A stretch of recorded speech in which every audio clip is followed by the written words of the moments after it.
자, 알코올병원 입원 후에 퇴원하셨는데 그 뒤가 걱정이 되시는 분의 글을 읽어보겠습니다. 12월 초에 알코올병원의 아버지를 강제 입원시켰습니다. 그동안 술만 드시면 폭력, 폭언, 집안 물품 파손 등으로 엄마와 마음먹고 입원을 시켰습니다. 그런데 12월 21일 오늘 퇴원 조치가 되었습니다. 어?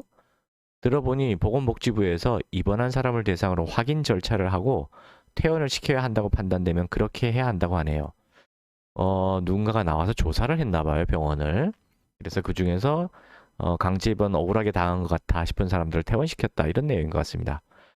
저번 주에 복지부에서 와서 대화 같은 걸 하고 결과가 나와서 20일 오늘 퇴원 통보를 받아서 퇴원 수속이 되었습니다.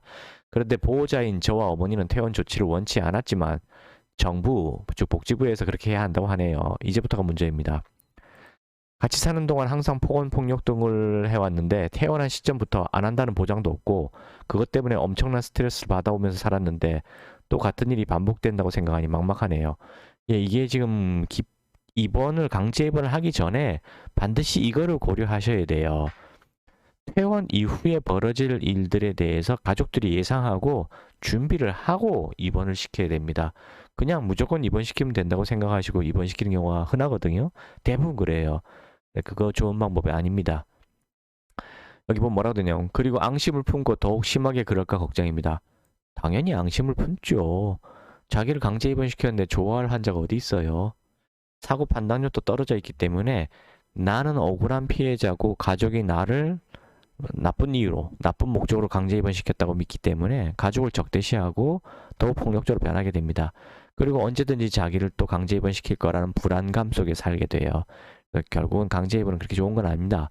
어떨 때 강제 입원시켜야 되냐면은 흉기난동, 방화, 성폭행 등이 막 우려가 될 때 그때는 환자를 위해서 가족을 위해서가 아니라 주변에 아무 죄 없는 관계 없는 사람들의 안전을 위해서라도 반드시 강제 입원시켜야 됩니다.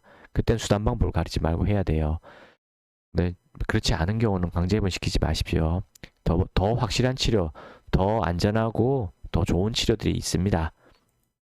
자, 처음에 입원했을 때 병원 측에서는 알코올 중독이 맞다고 판단했는데 이렇게 될 줄은 상상도 못했네요. 알코올 중독이라서 무조건 강제 입원 다 되는 게 아니에요. 법으로 금지가 됐다니까요, 몇 년 전부터. 법으로 금지돼서 본인이 동의하지 않으면은 법인이 원하면 언제든지 퇴원할 수 있는 방법들이 많아요. 병원 안에 설치되어 있는 그 무료 전화가 있거든요. 인권위원회에 전화할 수 있는 그런 전화에 걸어서 난 억울하게 지금 갇혔다라고 하면 그쪽에서 조사 나와서 얼마든지 나올 수 있어요. 왜냐? 환자들이 정신병원에 있는 동안에 멀쩡한 척 행동하거든요. 아주 뭐 똑똑하게 말하고. 그러니 조사 나온 사람들 입장에서 이 사람을 강제 입원시켜야 될 이유가 없다 판단하고 내가 나가라 한단 말입니다. 그러니까 언제든지 환자들이 나가려고 맘만 먹으면 나갈 수 있어졌어요. 옛날엔 그렇지 않았습니다. 지금 법이 바뀌었습니다. 근데 이런 거를 가족들은 모르잖아요. 법이 바뀌었는지도 모르고 그냥 입원시키면은 무조건 몇 달 동안 꼼짝 못하고 못 나온다 이렇게 막연하게 생각하시잖아요. 아닙니다. 얼마든지 나올 수 있어요. 자, 이렇게 될 줄은 상상도 못했네요. 술을 안 먹으면 매우 멀쩡한 척을 해서 그런 것 같습니다. 그럼 어떻게 해야 되냐면은 흉기난독, 방화, 살인 이런 거 있을 때는 우려될 때는 하셔야 됩니다만 그게 아닌 경우라면은 잠시 보류하시고요. 알코올 해독 한약으로 치료하십시오. 왜냐하면 알코올 중독이라는 거는 피부나 코, 눈이 아니라 뇌에 알러지가 발생하는 알러지 현상이에요. 뇌가 뒤집히기 때문에 결과적으로 정신병처럼 보일 뿐이지 실제로 정신병이 아닙니다. 그래서 술만 끊으면 금방 정상으로 회복되는 거예요. 대신에 아무리 오랜 세월 동안 술 끊고 잘 살았다 하더라도 단 한 잔의 술을 마시면 금방 재발하게 됩니다. 어떤 환자들은 10년 동안 술 끊고 잘 아주 완벽하게 살았는데 딱 술 한 잔 들어가는 순간 그날로부터 한 달 만에 사망한 케이스도 있어요. 그냥 한 잔 들어가면 자동입니다. 자동. 정신병이 그럴 수가 없어요. 의지 탓이 아닙니다. 두드러기가 알러지 재채기, 콧물, 눈물이 아토피가 의지 탓인가요? 아닙니다.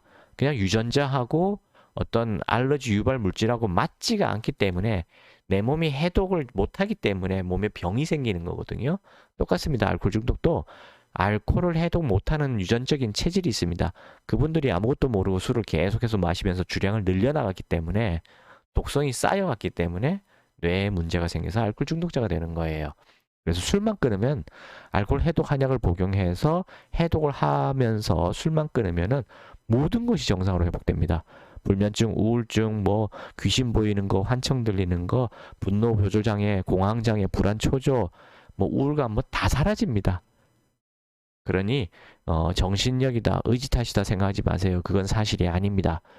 해독제로 해독해야 되는 질병이지 의지 문제가 아니에요.